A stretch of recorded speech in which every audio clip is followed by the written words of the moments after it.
Hello दोस्तों, स्वागत है आप लोगों का मैथ्स प्लेटफॉर्म पर।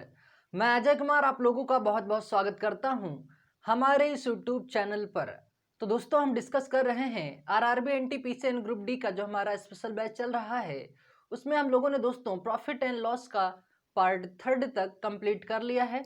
उम्मीद करता हूँ कि आप लोगों को वहाँ तक अच्छे समझ में आया होगा, और अगर नहीं समझ में आया तो आप लोग वापस प्लेलिस्ट में जाइए। RRB NTPC and group D का स्पेशल बैच बना हुआ है, वहां से जो भी वीडियो प्रॉफिट एंड लॉस का समझ में नहीं आया है वहां से वीडियो को वापस देख के अपनी बात क्लियर कर सकते हैं, समझ सकते हैं। और आज इसका पार्ट 4 है प्रॉफिट एंड लॉस का, यानी लाभ एवं हानि का। उम्मीद करता हूं कि ये भी आपको लोगों को अच्छे समझ में आ पाए और मैं आप लोगों को अच्छे समझा पाऊँ। ठीक है, तो चलिए शुरू करते हैं आज का अपना ये वीडियो। लेकिन उससे पहले मैं आप लोगों को एक बात बता दूं, अभी तक जो साथी चैनल सब्सक्राइब नहीं किए हैं सब्सक्राइब कर लें, और सब्सक्राइब करने के साथ ही बेल आइकन जरूर प्रेस कर दें ताकि उनको नोटिफिकेशन मिलने में कोई भी दिक्कत ना हो सके और वो हमारे वीडियो को अच्छे से देख के अपनी बात को क्लियर कर सकें। वीडियो पसंद आए लाइक जरूर कर दीजिएगा, कमेंट करके हमें जरूर बताएं वीडियो आप लोगों को कैसा लगा, या जो भी कमी आपको दिखाई दे या कुछ भी आप लोगों को लगे कमेंट में हमें आप जरूर बताएं। ठीक है, तो चलिए शुरू करते हैं। वीडियो को एंड तक जरूर देखिएगा और वीडियो को ज़्यादा से ज़्यादा शेयर कर दीजिएगा। तो चलिए शुरू करते हैं। तो आज का पहला क्वेश्चन हमारे सामने है दोस्तों। क्वेश्चन हमारा कह रहा है किसी वस्तु को 144 रुपए में बेचने पर उतने ही प्रतिशत का लाभ होता है जितना उस वस्तु का क्रय मूल्य है। ठीक है, तो कह रहा है तो उस वस्तु का क्रय मूल्य ज्ञात करो। भाई उसका क्रय मूल्य क्या होगा ये हमें यहां से पता करना है। ठीक है, तो चलिए इसको ज्ञात करते हैं। यानी उनका कहने का मतलब यह है, इंपॉर्टेंट क्वेश्चन है दोस्तों, ये आप समझ के चलिएगा। वेरी वेरी इंपॉर्टेंट क्वेश्चन है। कह रहा है किसी वस्तु को 144 रुपए में बेचने पर, इसका मैं एक ट्रिक भी बताऊंगा और इसका एक कंसेप्ट हम भी क्लियर करेंगे। ठीक है, चलिए इनका कहने का मतलब यह है दोस्तों कि 144 रुपए में बेचने पर उतने ही प्रतिशत का लाभ होता है, यानी उतने ही प्रतिशत का लाभ होता है जितना उसका क्रय मूल्य है। मान लो उसको वो R रुपए में उसको, यानी R% का उसको लाभ हो रहा है, इसका मतलब उसका जो रुपए होगा कितना होगा भाई, R होगा। ठीक है, बात समझ में आई।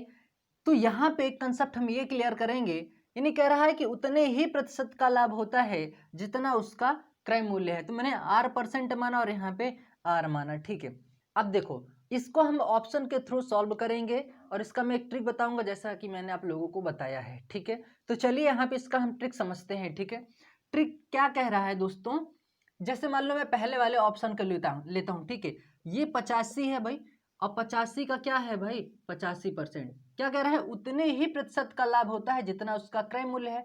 मान लो क्रय मूल्य इसका 85 है तो 85% का लाभ हो रहा है। कहने का मतलब तो यही है ना। तो इसका कहने का मतलब यह हुआ दोस्तों कि 85 रुपए तो है ही उसके पास, लेकिन 85% का लाभ भी होता है। तो 85 का 85% निकालेंगे, कैसे निकलेगा भाई, 85 का 85%, इसी तरह निकालते हैं। ठीक है, यहाँ पे पॉइंट रख दो। ठीक है, अच्छा इसको यहाँ पे जब इसको कैलकुलेट करेंगे, यहाँ पे 2 अंकों पे दशमलव रख दीजिए। इसको क्या गुणा करने के बाद और यहाँ पे जो संख्या आएगी क्या 144 आएगी, क्या 144 वो नहीं आएगी। ठीक है, इसका मतलब जो हमारा ऑप्शन है, ऑप्शन है हमारा ए सही नहीं होगा। ठीक है, ऑप्शन हम बी को लेके चलते हैं। 80 यानी 80% उतने ही प्रतिशत का लाभ होता है जितना उसका क्रय मूल्य है, यानी 80% का लाभ होता है, 80 रुपए उसका क्रय मूल्य है। तो 80 रुपए उसका क्रय मूल्य है, तो 80 का 80% निकालेंगे, 80 का 80%, तो क्या होगा, यहाँ 0 0 कैंसिल होगा, 8 64 आ गया। ठीक है, अब इसमें 64 जोड़ो, क्या 144 आता है, यहाँ पे 4 होगा, 8 से कितना हो जाएगा 14, तो क्या आ गया भाई 144 आ गया हमारा यहाँ पे। इसका कहने का मतलब ये है कि हमारा जो ऑप्शन हमारा क्या होगा, ऑप्शन हमारा बी सही होगा। उतने ही प्रतिशत का लाभ होता है जितना उस वस्तु का क्रय मूल्य है। उतने ही प्रतिशत, देखो 80% का लाभ हो रहा है और 80 ही उसका क्या है, क्रय मूल्य है। तो दोस्तों यहाँ पे क्या करेंगे, 80 उसका क्रय मूल्य तो है ही, उसके बाद हमें क्या करना है, 80 का 80% निकालना है। 80 का 80% निकालेंगे, 64 आएगा, 80 में 64 जोड़ेंगे, बिल्कुल 144 आएगा। तो ये तो रहा दोस्तों बेसिक कंसेप्ट, लेकिन इसका ट्रिक क्या है दोस्तों, वो समझिए। ऐसे सेकंडों में क्वेश्चन आप लोगों का सॉल्व होगा। ट्रिक ये कहता है दोस्तों, अब हमें एक बात बताओ दोस्तों, ऐसे कोई दो संख्या बताइए, ऐसे कोई दो संख्या बताइए जिसको गुणा करने पर 144 और जोड़ने पर कितना आ जाए भाई, घटाने पर 10 आए। ऐसी कोई दो संख्या बताइए जिनको गुणा करने पर 144 और घटाने पर 10 आना चाहिए, यानी अंतर 10 आना चाहिए। तो ऐसी वही सिर्फ दो संख्या होंगी, 18 और 8। क्या होंगी? 18 और 8 का गुणा करेंगे कितना आएगा? 144 आएगा। और 18 में अगर 8 माइनस करेंगे तो कितना आएगा? 10 आएगा। मैंने यही तो कहा कि ऐसी कोई दो संख्या बताओ जिनको गुणा करने पर 144 और घटाने पे कितना आए भाई? 10 आए। तो फॉलो हो गया। अब देखो यहाँ पे समझना हमें क्या है, जो सबसे छोटी संख्या है, जो सबसे छोटी संख्या है, छोटी संख्या इसमें 18 और 8 में कौन सी है? 18 और 8 में छोटी संख्या, सबसे छोटी संख्या 8 है। जो सबसे छोटी संख्या है उसी के साथ 0 लगा दो, आप लोगों का डायरेक्ट आंसर यहाँ से निकल आएगा। यानी आपको यहाँ पे अंतर देखना है। क्या देखना है? अंतर देखना है। ये बात आप याद रखिएगा। जब भी इस प्रकार का प्रश्न बने, आप लोग ये ट्रिक अप्लाई करके क्वेश्चन को बेहद ही आसान बना सकते हैं। ठीक है, तो उम्मीद करता हूँ मेरी ये बात आप लोगों को अच्छे समझ में आई होगी। इसका एक प्रश्न और करवाता हूँ ताकि बात पूरी की पूरी क्लियर हो जाए। ठीक है, तो ये स्क्रीनशॉट ले लीजिए, फिर बढ़ते हैं अगले प्रश्न की तरफ। चलिए, तो दोस्तों अगला प्रश्न हमारे सामने इस प्रकार से है। ठीक है, थोड़ा सा चेंज है, बाकी तरीका वही है। ठीक है, चलिए इसको समझते हैं। क्वेश्चन इसमें कह रहा है, किसी वस्तु को 21 रुपए में बेचने पर उतने ही प्रतिशत की हानि होती है। अब यहाँ पे चेंज ये है, पिछले वाले प्रश्न में था कि उतने ही प्रतिशत का लाभ होता है, लेकिन इस प्रश्न में है उतने ही प्रतिशत की हानि होती है जितना उस वस्तु का क्रय मूल्य है। तो उस वस्तु का क्रय मूल्य ज्ञात करो। ठीक है, ऑप्शन आपके पास यहाँ पे अवेलेबल है। मैं तो कहूंगा इस सारे क्वेश्चन को ऑप्शन के थ्रू भी सॉल्व कर सकते हैं, या जो मैंने ट्रिक बताया है उसके अकॉर्डिंग भी आप क्वेश्चन को सॉल्व कर सकते हैं। ठीक है, तो आइए पहले हम समझते हैं बेसिक कंसेप्ट इसका भी। ठीक है, 21 रुपए में बेचने पर, 21 रुपए में बेचने पर उतने ही प्रतिशत की हानि होती है जितना उस वस्तु का क्रय मूल्य है। तो भाई पहले वाले ऑप्शन को लेके चलते हैं, उतने ही प्रतिशत की हानि होती है जितना उस वस्तु का क्रय मूल्य है। तो अगर हम 25 आपके पास है, 25 का अगर हम 25% निकालेंगे, 25 का 25% कितना हो जाएगा भाई? ये 25 का नम 25 हो जाएगा, 25 चौका 100, 25/4 का मतलब होता है 12.5%। तो यहाँ पे ध्यान देना दोस्तों कि यहाँ पे हमें गलती से भी प्लस नहीं करना है। क्यों नहीं करना है? क्योंकि यहाँ पे बोल रहा हानि के लिए, तो यहाँ पे हम क्या करेंगे भाई? माइनस करेंगे। घटाने के बाद क्या 21 आएगा? क्या 21 नहीं आएगा? इसका मतलब हमारा पहला ऑप्शन नहीं होगा। ठीक है, यहाँ 25/4 को सॉल्व करेंगे, कितना होगा? 4 छंग 24 होगा, इतना आएगा। ठीक है, 6.28 आएगा। तो यहाँ से अगर 6.28 माइनस करेंगे फिर भी हमारा कितना? 21 नहीं आएगा। ठीक है, 6 चौका 24 होगा, 1 बचेगा, 4 दूनी 8, 4 पंचे 20। ठीक है, 6.25। तो ये वाला पहला वाला ऑप्शन नहीं सही होगा। आते हैं तीसरे वाले ऑप्शन पे। ठीक है, बी वाले ऑप्शन पे, उतने ही प्रतिशत की हानि होती है जितना उस वस्तु का क्रय मूल्य है। तो 30 तो है ही आपके पास, 30 क्रय मूल्य है ही उसका, उतने ही प्रतिशत की हानि होती है। तो 30 का 30% निकालेंगे, कितना आएगा? 9 आएगा। और 30 में से अगर 9 माइनस करेंगे 21 आ गया। इसका मतलब हमारा ऑप्शन कौन सा सही होगा? ऑप्शन हमारा बी सही हो जाएगा। यहाँ पे कंफ्यूज नहीं होना दोस्तों, जब लाभ के लिए बोले तो आपको प्लस करना है, और जब हानि के लिए यहाँ पे बोले तो आपको माइनस करना है। ठीक है, ये दो बातें आप लोगों को याद रखनी है। तो देखो, उतने ही प्रतिशत की हानि होती है जितना उस वस्तु का क्रय मूल्य है। तो 30 का 30% निकालेंगे, 9 आएगा, और 30 में से 9 को माइनस करेंगे, बिल्कुल 21 आएगा। ये तो रहा बेसिक कंसेप्ट इसका। लेकिन अगर इसका हम ट्रिक अप्लाई करके देखते हैं इस वाले क्वेश्चन का, तो वैसे हमें यहाँ पे करना है। पिछले वाले प्रश्न में मैंने ये कहा था कि ऐसी दो संख्याओं का गुणा कीजिए जिनको ऐसी दो संख्या का गुणा कीजिए जिनको गुणा करने पर 144 आए और जोड़ घटाने पर कितना आए भाई? 10 आए। लेकिन इस प्रश्न में मैं आपसे ये कह रहा हूं, ऐसी दो संख्या बताइए जिनको गुणा करने पर 21 आए और जोड़ने पर 10 आए, यानी योग करने पर कितना आना चाहिए? 10 आना चाहिए। तो ऐसी दो संख्या होंगी 7 और 3। 7 और 3 को गुणा करेंगे कितना होगा भाई 21 होगा, और 7 और 3 को जोड़ेंगे कितना होगा 10 होगा कि नहीं होगा। और यही तो मैंने आपसे कहा है कि ऐसी दो संख्या बताइए जिनको गुणा करने पर 21 आना चाहिए और जोड़ने पर कितना आना चाहिए 10 आना चाहिए। तो ऐसी दो संख्या कौन होंगी 7 और 3। ठीक है, उम्मीद करता हूं ये बात आप लोगों को समझ में आ गई होगी। अब यहां से देखिए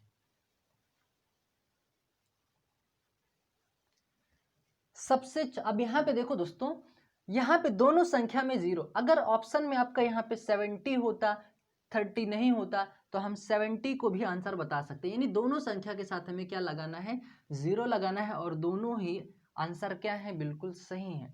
तो आपको अगर प्रश्न में यानी ऑप्शन में आप लोगों को 30 ना दे करके अगर 70 देता है तो आप 70 पे बिल्कुल आसानी से टिक कर सकते हैं बिना डाउट के। अगर 70 नहीं दिया है 30 दिया है तो आप 30 पे क्लिक कर सकते हैं बिना डाउट के। अगर ऑप्शन में 70 और 30 दोनों दिया है तो आप दोनों पे क्लिक कर सकते हैं।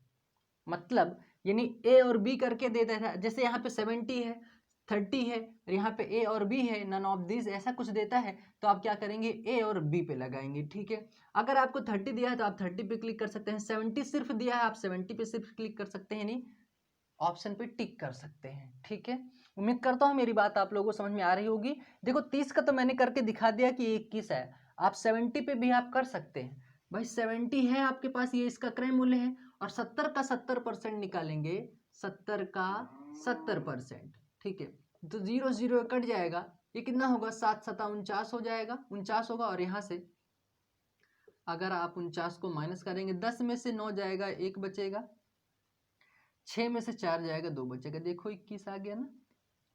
तो इस वजह से हमारा दोनों ऑप्शन सही होता है। तो ऑप्शन में आप लोगों को जो दिखे आप उस पर टिक कर सकते हैं। तो देखो एक बार अच्छे से फिर से डाउट दोनों क्लियर कर लीजिए अगर डाउट हो रहा हो तो। अगर जब आपको बोले किसी वस्तु को कुछ भी रुपए में बेचने पर उतने ही प्रतिशत का लाभ हो, जब लाभ के लिए बोले तो ऐसी दो संख्या आप लोगों को ध्यान में रखना है कि जिनको गुणा करने पर वो संख्या आ जाए और घटाने पर 10 आना चाहिए। लेकिन जब बोले किसी वस्तु को 21 रुपए में बेचने, यार कुछ भी रुपए में बेचने पर उतने ही प्रतिशत की हानि हो, और जब हानि की बात करें तो ऐसी दो संख्या आप लोगों को सोचना है जिनको गुणा करने पर वो संख्या आ जाए। यानी जैसे इस प्रश्न में 21 है तो 21 आना चाहिए और जोड़ देने पर 10 आना चाहिए। ठीक है, तो जब भी आपको लाभ के लिए बोले आपको क्या करना है, लाभ के लिए बोले तो आपको अंतर देखना है, और अगर हानि के लिए बोले तो आपको क्या देखना है भाई, योग देखना है। ठीक है, ये याद रखिएगा, ऐसे आप दोनों प्रश्न में लिख लीजिएगा, आप लोगों को हमेशा याद रहेगा कि हमें करना क्या है। ठीक है, तो उम्मीद करता हूं आप समझ में आ गया होगा। ऑप्शन बी हमारा यहाँ पे करेक्ट आंसर होगा। स्क्रीनशॉट ले लीजिए, फिर बढ़ते हैं अगले प्रश्न की तरफ। चलिए, तो दोस्तों अगला प्रश्न हमारे सामने इस प्रकार से है। ठीक है, क्वेश्चन इंपॉर्टेंट है, बात को समझना। क्वेश्चन कह रहा है एक वस्तु को 240 रुपए में बेचने पर होने होने वाली हानि उसी वस्तु को 320 रुपए में बेचने पर होने वाले लाभ के बराबर है। होने वाले लाभ के बराबर है तो उस वस्तु का क्रय मूल्य ज्ञात करो। ठीक है, चलिए अब यहां पे समझना क्या है इस बात को ध्यान दीजिएगा। क्या कह रहा है, एक वस्तु को 240 रुपए में बेचने पर, यानी कोई ये वस्तु है इसको 240 रुपए में बेचने पर होने वाली हानि उसी वस्तु को 320 रुपए में बेचने पर होने वाले लाभ क्या है, बिल्कुल बराबर है। ठीक है, यानी उसका कोई क्रय मूल्य रहा होगा दोस्तों जो बिल्कुल क्या रहा होगा, इक्वली रहा होगा। ठीक है, तो यहां पे हमें यह बताना है तो उस वस्तु का क्रय मूल्य ज्ञात करो, भाई उसका क्रय मूल्य कितना रहा होगा। ठीक है, तो एक मैं यहाँ पे एक शानदार ट्रिक बता रहा हूं, वो ध्यान से देखिएगा। जब भी इस प्रकार का प्रश्न बने आप लोगों को करना क्या है, उतनी ही हानि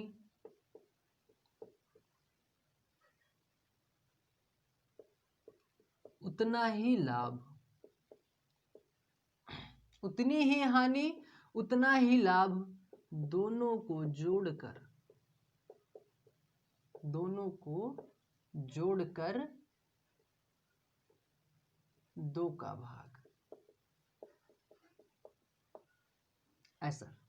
ये ट्रिक है।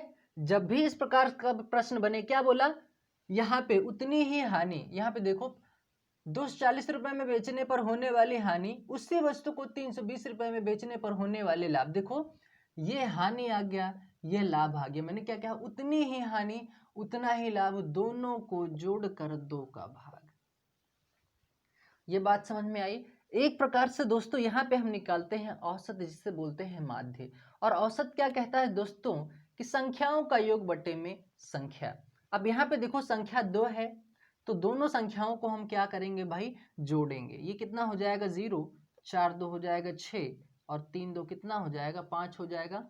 ये 2 संख्या है, और दोनों संख्याओं को मैंने क्या कहा, संख्याओं का योग बटे में संख्या। संख्या कितनी है 2, इसी को कैलकुलेट कर लीजिए, कितना हो जाएगा, 2 दूना 4 होगा, 2 8 16 होगा, 2 0 यहाँ पे हो ही जाएगा, 2 पंचे 10। तो हमारा आंसर क्या होगा, 280 होगा। समझ में आई बात? उम्मीद करता हूँ बिल्कुल बात आप लोगों को समझ में आई होगी। ये दोस्तों एक प्रकार से हम माध्य निकालते हैं, ठीक है, औसत।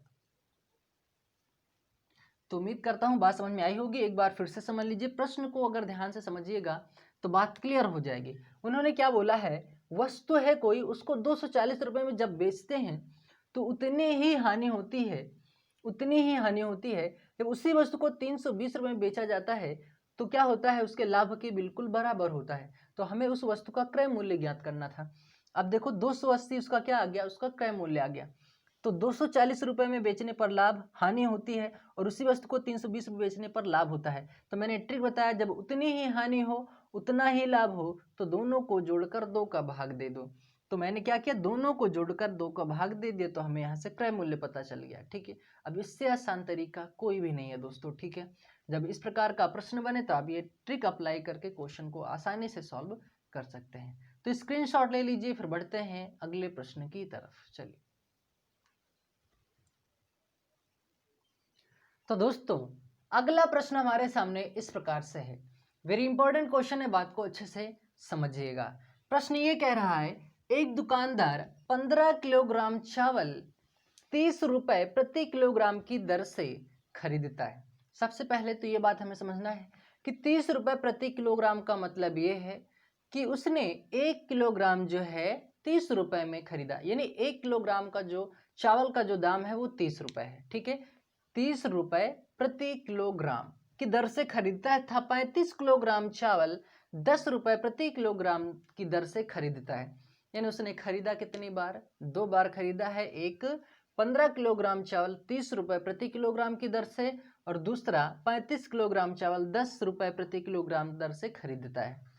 दोनों चावल को एक साथ मिलाकर मिश्रण को वह 25 रुपए प्रति किलोग्राम की दर से बेचता है, तो उसका लाभ प्रतिशत ज्ञात करो। ठीक है, अब यहाँ पे देखिएगा, अच्छे से समझिएगा। 15 किलोग्राम चावल 30 रुपए प्रति किलोग्राम की दर से खरीदता है, यानी 1 किलोग्राम चावल का जो दाम है वो 30 रुपए है, यही तो कह रहा है। तो इसी तरह दोस्तों 1 किलोग्राम चावल का दाम जब 30 रुपए, तो इसी तरह 15 किलोग्राम चावल का दाम कितना हो जाएगा, जब 1 किलोग्राम का 30 रुपए, 15 कितना हो जाएगा, 15 3 45, यानी 450। यानी 15 किलोग्राम जो है चावल जो उसे कितने में मिला है, कितने रुपए में खरीदा है, वो 450 रुपए में खरीदा है। इतनी बात समझ में आई। इसी तरह दूसरे वाले कर लेंगे, 35 किलोग्राम चावल 10 रुपए प्रति किलोग्राम की दर से, 10 रुपए प्रति किलोग्राम की दर से, यानी इनका कहने का मतलब यह है कि यहाँ पे 1 किलोग्राम चावल का जो दाम है वो कितना है, 10 रुपए है। कितना है भाई, 10 रुपए है, यही तो है। तो देखो यहाँ पे क्या करेंगे, यहाँ पे हो जाएगा 35 गुणे 10, कितना हो जाएगा 350। तो यहाँ पे देखो टोटल चावल कितना हुआ है, यहाँ पे 5 5 10, 3 1 4 1 50 किलोग्राम। 50 किलोग्राम चावल टोटल उन्हें कितने में मिला, 0 5 5 10, 4 3 7 1 8, यानी 50 किलोग्राम चावल 800 रुपए में खरीदा है उन्होंने। ठीक है, 50 किलोग्राम ये क्या है, खरीदा। ठीक है, और उन्होंने क्या बोला कि 25 रुपए प्रति किलोग्राम की दर से बेचता है, 25 रुपए प्रति किलोग्राम की दर से बेचता है। तो देखो भाई ये कितना है, 50 किलोग्राम है, और यहाँ पे 25 रुपए प्रति किलोग्राम से की दर से बेचता है। तो यहाँ पे हमें क्या करना है, 25 रुपए प्रति किलोग्राम। तो यहाँ पे क्या करेंगे, 50 किलोग्राम टोटल चावल है, क्योंकि उन्होंने बोला है दोनों चावल को एक साथ मिलाकर मिश्रण को वह 25 रुपए प्रति किलोग्राम की दर से, मिश्रण वह 25 रुपए प्रति किलोग्राम की दर से। तो मिश्रण का मतलब होता है दोनों को मिलाकर, तो दोनों को मिलाकर चावल हुआ कितना, 50। तो भाई 50 गुणे यहाँ पे कितना करेंगे, 25 होगा, तो कितना हो जाएगा, 25 पंचे 125 होगा, यानी 1250 रुपए में क्या किया उन्होंने, बेचा। इतनी बात समझ में आई। जब 800 रुपए में खरीदा, 1250 रुपए में बेचा। मैंने बताया है, अच्छे से कंसेप्ट क्लियर करवाया है कि जब कोई वस्तु कम में खरीद के अधिक में बेचा जाता है तो उस कंडीशन में हमेशा लाभ होता है। तो सबसे पहले तो हमें ये पता करना होगा कि लाभ कितने रुपए का हुआ है। तो 1200 यानी 800 से 1250 पे आने में 450 का लाभ, 450 का ही लाभ होगा। कितने पे होगा, लाभ और हानि हमेशा क्रय मूल्य पर देखा जाता है, ये मैंने अच्छे से क्लियर करवाया है। तो 800 रखेंगे यहाँ पे, और परसेंट ज्ञात करने के लिए गुणा 100 से। इतनी बात समझ में आई क्या? कैलकुलेट कर लेते हैं। यहाँ से जीरो कैंसिल हो जाएगा, यहाँ से डबल जीरो कैंसिल। अब इसको और कैंसिल आउट कर लीजिए, कितना से कटेगा भाई, 2 से कैंसिल आउट कर लीजिए, 2 चौक 8 हो जाएगा, 2 दूना 4, 2 दूना 4, 2 पंचे 10, यानी ये कितना हो जाएगा, 225 बटे में 4। कैंसिल आउट कर लीजिए, कितना हो जाएगा, 4 पंचे 20 होगा। ठीक है, एक बचेगा, 2 बचेगा, 4 छंग 24 होगा, ऊपर बचेगा 1, नीचे बचेगा 4। तो कितना होगा भाई, 56 से ही 1/4% का लाभ होगा। बात समझ में आई क्या? एक बार फिर से समझ लीजिए, आंसर हमारा होगा 56 से ही 1/4% का लाभ। एक दुकानदार 15 किलोग्राम चावल 30 रुपए प्रति किलोग्राम दर से खरीदता है। 15 किलोग्राम चावल 30 रुपए प्रति किलोग्राम, तो टोटल कितना होगा, 15 3 45, 450 रुपए में उन्होंने पहले वाले को खरीदा। दूसरे वाले को 35 रुपए में 35 किलोग्राम चावल 10 रुपए प्रति किलोग्राम दर से, तो टोटल हुआ कितना, 350। उन्होंने टोटल कितने रुपए में खरीदा, 800 रुपए में खरीदा। टोटल कितने चावल, 50 किलोग्राम चावल। दोनों चावल को मिलाकर, इन्होंने बोला है दोनों चावल को मिलाकर, तो मैंने मिला दिया भाई 50 किलोग्राम। 25 रुपए प्रति किलोग्राम की दर से बेचता है, तो 25 रुपए प्रति किलोग्राम की दर से, तो ये 50 किलोग्राम चावल है, 25 रुपए प्रति किलोग्राम, कितना होगा, 25 पंचे 125। तो बेचा कितने में, 1225 में। 800 रुपए में ले आए, खरीदे थे, 1250 में बेच दिए, तो लाभ कितने का, 450 का। कितने पे, 800 पे। बस कैलकुलेट कर लिए, आंसर हमारा बन गया 56 से 1/4% का लाभ।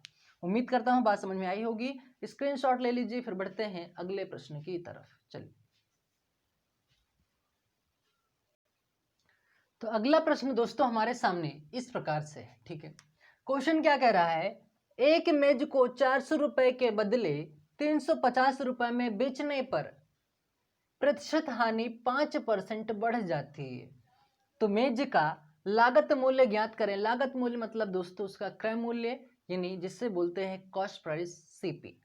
ठीक है, अब चलो, इस प्रश्न का कहने का मतलब यह है दोस्तों कि 400 रुपए में तो उसे बेचा जाना चाहिए था, लेकिन उसे बेचा गया कितने में भाई, 350 रुपए में।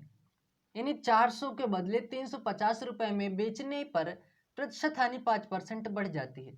तो पहले एक बात बताओ दोस्तों, 400 से 350 होने में अंतर कितने का, 50 का। यही तो कह रहा है ना, 5% हानि बढ़ जाती है। ठीक है, तो यहाँ पे देखो 400 रुपए में उस वस्तु को बेचा जाना चाहिए था, यानी मेज को। 350 रुपए में ही जब बेचा जाता है तो प्रतिशत की जो हानि होती है 5% बढ़ जाती है। देखो अंतर कितने का, हम तो कह रहे हैं कि 50%, 50 रुपए की हानि, लेकिन प्रश्न कह रहा है 5% की हानि जो है वो बढ़ जाती है। तो 5% 50 का, तो 1% कितने का बनेगा भाई, 50/5, कैलकुलेट करेंगे बनेगा 10। जब 1% 10 का, तो इसी तरह 100 कितने के होंगे, 100%, 10 गुणे 100 बराबर 1000। 1000 क्या होगा, इसका कॉस्ट प्राइस होगा, और ये हमारा क्या होगा, आंसर होगा। समझ में आई बात? उम्मीद करता हूँ बात बिल्कुल समझ में आई होगी। सिंपल सा सवाल है, आप लोग समझ सकते हैं। 400 रुपए के बदले 350 में अंतर कितने का, यानी घाटा उसे कितने का हुआ, रुपए में 50 का। और प्रश्न में क्या कह रहा है, 5% की हानि जो है बढ़ जाती है। हम कह रहे हैं 5% की हानि बढ़ जाती है, क्वेश्चन कह रहा है 50 का। तो 5% 50 का, तो 1% कितने बनेगा, 10 का, तो 100 कितने के हो जाएंगे, 1000 के हो जाएंगे। ठीक है, तो स्क्रीनशॉट ले लीजिए, फिर बढ़ते हैं अगले प्रश्न की तरफ। चलिए, तो दोस्तों अगला प्रश्न हमारे सामने इस प्रकार से है। क्वेश्चन को ध्यान से समझिएगा, इंपॉर्टेंट क्वेश्चन है। ठीक है, चलो, क्वेश्चन कह रहा है ए ने किसी वस्तु को 8000 रुपए में खरीदा। ठीक है, ए ने 10% के लाभ पर 10% लाभ पर बी को बेच दिया। ठीक है, बी ने उसे 20% की हानि पर सी को बेच दिया। तो सी ने उस वस्तु को कितने रुपए में खरीदा, ये हमें यहां से पता करना है। ठीक है, तो चलिए, 8000 रुपए में ए ने कोई वस्तु जो है खरीदा, 8000 रुपए में खरीदा। ठीक है, ए ने क्या किया, 10% के लाभ पर बी को बेच दिया। तो दोस्तों 100 पर 10% का लाभ होगा तो कहाँ होगा, 110 होगा। 100 पर 10% का लाभ 110। फिर बी ने क्या किया, बी ने उसे 20% की हानि पर सी को बेच दिया। तो बी ने 20% की हानि पर सी को बेच दिया, तो 100 पर 20% की हानि 80। ठीक है, अब यहां से इसको सॉल्व करेंगे, 20 चौक 80 हो जाएगा, 20 पंचे 100 होगा। 0 0 कैंसिल, यहाँ 0 0 कैंसिल हो जाएगा। ठीक है, अब यहाँ से 5 से कैंसिल आउट कीजिए, 5 16 में 80 होगा, 160 होगा। अब यहाँ से इसको गुणा कर लीजिए, कितना हो जाएगा, 160 गुणे 11 गुणे 4, यही होगा। ठीक है, 16 चौको 64 होगा, यहाँ पे 640 गुणे में 11, 11 0 0, 11 चौक 44 हो जाएगा, 11 छक्का 66, 66 में 4 जोड़ेंगे कितना होगा, 70। तो भाई सी ने उसे कितने में खरीदा था, 7040 रुपए में खरीदा था। अब देखना दोस्तों, जब इस प्रकार का प्रश्न बने दोस्तों, यानी कोई एक ही वस्तु एक व्यक्ति से दूसरे व्यक्ति के पास जाती है, तो प्रश्न में जैसे जैसे बोला है वैसे वैसे हम डायरेक्ट क्वेश्चन को सॉल्व करेंगे। कैसे, देखो, सबसे पहले ए ने क्या किया, ए ने उस वस्तु को खरीदा, फिर ए ने उसे बी को बेचा, फिर बी ने उसे क्या किया, सी को बेचा। ठीक है, तो हमें यही सी वाले का पता करना था। ठीक है, तो सी वाले का क्या हो जाएगा यहाँ पे, यानी एक ही वस्तु एक व्यक्ति से दूसरे व्यक्ति के पास जब ऐसे निरंतर बढ़ती रहे, जाती रहे, तो उस क्वेश्चन को हम इस तरीके से सॉल्व करेंगे। इसका मैं एक प्रश्न और करवाता हूं ताकि बात पूरी क्लियर हो जाए। स्क्रीनशॉट ले लीजिए, फिर बढ़ते हैं अगले प्रश्न की तरफ। उम्मीद करता हूं समझ में आया होगा। चलिए, तो दोस्तों अगला प्रश्न हमारे सामने इस प्रकार से है। ठीक है, अब इस प्रश्न में क्या है, ध्यान से देखिएगा, समझिएगा। क्वेश्चन कह रहा है ए एक साइकिल को 20% लाभ पर बी को बेचा। ठीक है, यानी ए ने कोई साइकिल एक खरीदी के लिए आए, वो मतलब ए एक साइकिल को 20% लाभ पर बी को बेच दिया। ठीक है, वह इस साइकिल को 25% लाभ पर सी को बेचा, यानी बी ने उस साइकिल को 25% के लाभ पर सी को बेचा। यदि सी ने 250 रुपए का भुगतान करता है, यदि सी 250 रुपए का भुगतान करता है, तो साइकिल पर ए का लागत मूल्य ज्ञात करो। यानी हमें इस बार ए का पूछा है। ठीक है, अब देखो क्वेश्चन। तो दोस्तों यहाँ पे ए ने बी को बेचा, बी ने सी को। ठीक है, और सी ने भुगतान किया 250 रुपए। तो देखो भाई, ए का हमें पता नहीं है कि लागत मूल्य इसका कितना है, वही हमें यहाँ पे ज्ञात करना है। एक साइकिल को 20% लाभ पर, तो दोस्तों 100 पर 20% का लाभ हुआ 120 पर पहुंचेंगे। ठीक है, फिर बोला बी को बेचा, वह इस साइकिल को, यानी बी ने इस साइकिल को 25% लाभ पर सी को बेचा, 25% लाभ पर सी को बेचा, और सी ने 250 रुपए का भुगतान किया। 250 रुपए क्या किया भाई, भुगतान किया, यानी दिया। 25 पंचे 125, 25 चौका 100, 20 छक्का 120, 20 पंचे 100, 5 से 5 ये कैंसिल हो जाएगा, 2 दूना 4, 2 3, ये कितना हो जाएगा भाई, 6 हो जाएगा, यही होगा। अब उसके बाद यहाँ पे क्या करना है, यह हो जाएगा 3a बराबर में, और जब इसको कैलकुलेट करेंगे दोस्तों तो कितना हो जाएगा, यहाँ से कितना होगा, 25 दूना 50 हो जाएगा, ये यानी 500, यही होगा। बस इसको कैलकुलेट कर लीजिए, ए बराबर कितना होगा, 500 बटे में 3। अब इसको कैलकुलेट कर लीजिए अच्छे से दोस्तों। यहाँ पे जो सी ने भुगतान किया है वो 225 रुपये है। ठीक है, वो कितना है? 225 रुपये है। तो यहाँ पे रखेंगे हम 225 रखेंगे। ठीक है, यहाँ से इसको इतना हटा दीजिए। ठीक है, अब यहाँ से वैल्यू कितने से कट जाएगी? 3 से कट जाएगी। 3 7 21 हो जाएगा, 3 5 15 हो जाएगा। तो ए बराबर ये कितना हो जाएगा? ये इधर भाग में है, बराबर की उस तरफ जाएगा, गुणे में हो जाएगा, यानी 75 गुणे 2। तो ए का जो लागत मूल्य आएगा कितना आ जाएगा? 150 रुपये। ठीक है, समझ में आ गया होगा उम्मीद करता हूँ। ठीक है, एक बार फिर से समझ लीजिए। एक साइकिल को 20% लाभ पर बी को बेचा, 20% लाभ पर बी को बेच दिया। फिर बी ने इस साइकिल को 25% लाभ पर सी को बेचा, 100 पर 25% का लाभ 125 पे बेचा। सी ने 225 रुपए का भुगतान किया, 225 रुपए का भुगतान किया। बस कैलकुलेट किए, 25 पंचे 125, 25 चौका 100, 20 छक्का 120, 20 पंचे 100, 5 से 5 कैंसिल हो गया, 2 दूना 4 हुआ, 2 3 ये हो गया 6। 3 का गुणा यहाँ से भाग दीजिए, जब बराबर में होता है तो उसको कैलकुलेट कर सकते हैं, कैंसिल कर सकते हैं। तो 3 7 21 हुआ, 1 बचा, 3 बचे 15। ये 2 इधर भाग में है, बराबर के उस तरफ जाएगा, गुणे में हो जाएगा। तो ए बराबर 75 गुणे 2 कितना हो जाएगा? 150 ए का लागत मूल्य होगा। तो उम्मीद करता हूँ अब बात समझ में आ गई होगी। स्क्रीनशॉट ले लीजिए, फिर बढ़ते हैं अगले प्रश्न की तरफ। चलिए, तो दोस्तों अगला क्वेश्चन हमारे सामने इस प्रकार से है। ठीक है, इंपॉर्टेंट क्वेश्चन है, बात को समझना अच्छे से। क्वेश्चन कह रहा है, एक आदमी कुछ वस्तुएं पी रुपए प्रति दर्जन के भाव से खरीदता है तथा पी बटा 8 रुपए प्रति वस्तु के हिसाब से बेचता है, तो उसका लाभ प्रतिशत क्या है? ये हमें पता करना है। ठीक है, चलो, इन्होंने क्या कहा? पी रुपए प्रति दर्जन। अच्छा, पी रुपए प्रति दर्जन को हम इस प्रकार से लिख सकते हैं, पी बटा 12, पी रुपए प्रति दर्जन के हिसाब से, यानी आप इस प्रकार को ऐसा लिख सकते हैं ना, पी रुपए ऐसा। दर्जन का मतलब 12 होता है, एक दर्जन में 12। ठीक है, तो देखो पी रुपए में ये क्या है भाई?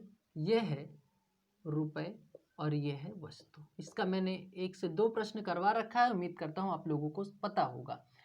पी रुपए में, अच्छा, पी बटे 12 को हम पी अनुपात 12 लिख सकते हैं, या पी बटा 12 लिख सकते हैं। ऐसा लिख सकते हैं कि नहीं लिख सकते हैं? ऐसा बिल्कुल लिख सकते हैं। पी रुपए में 12 वस्तुएं। ठीक है, यही चीज तो कह रहा है। फिर आगे कह रहा है तथा पी बटे 8 रुपए प्रति वस्तु के हिसाब से बेचता है, यानी पी रुपए में 8 वस्तुओं क्या कर रहा है भाई? बेच रहा है। तो दोस्तों पहले वस्तु खरीदा जाता है, उसके बाद बेचा जाता है। याद आ गया होगा ये कंसेप्ट। तो यहाँ पे क्या करेंगे? पहले ये बॉक्स मैंने यहाँ पे बनवाया था। क्यों बनवाया था? क्योंकि यहाँ से गुणा पहले यहाँ पे करना है। कितना हो जाएगा? इसका गुणा करेंगे हो जाएगा 8p, यहाँ से गुणा करेंगे होगा 12p। तो कोई वस्तु है दोस्तों, वो 8 रुपए में खरीद कर लाया गया और 12 रुपए में बेच दिया गया। रुपए के हिसाब से समझते हैं। ठीक है, तो लाभ कितने रुपए का हुआ? 4p का। 4p का लाभ कितने पे हुआ? 8p पे, क्योंकि ये खरीदा गया है। 8p पे परसेंट ज्ञात करने के लिए गुणा 100। p से p कैंसिल हो जाएगा, 4 दूना 8 होगा, ये कितना हो जाएगा? 50% का लाभ होगा। समझ में आ गया होगा? ठीक है, स्क्रीनशॉट ले लीजिए दोस्तों। ठीक है, उम्मीद करता हूँ बात बिल्कुल आप लोगों को समझ में आएगी। p बटा 8 का रुपए प्रति वस्तु के हिसाब से का मतलब क्या हो दोस्तों? p बटा 8 को इस प्रकार से हम लिख सकते हैं, नहीं अनुपात में भी ले सकते हैं। ठीक है, और मैंने अनुपात के प्रश्न करवा रखे हैं। ठीक है, तो दोस्तों ये था आज का हमारा इंपॉर्टेंट वीडियो। उम्मीद करता हूँ आप लोगों को हर एक प्रश्न इस क्वेश्चन में समझ में आए होंगे। ठीक है, तो वीडियो ज़्यादा से ज़्यादा जरूर शेयर कर दीजिएगा, लाइक जरूर कर दीजिएगा, कमेंट करके हमें ज़रूर बताएं आप लोगों को वीडियो कैसा लगा। ठीक है, तो मिलते हैं फिर अगले वीडियो में, तब तक के लिए थैंक यू, जय हिंद।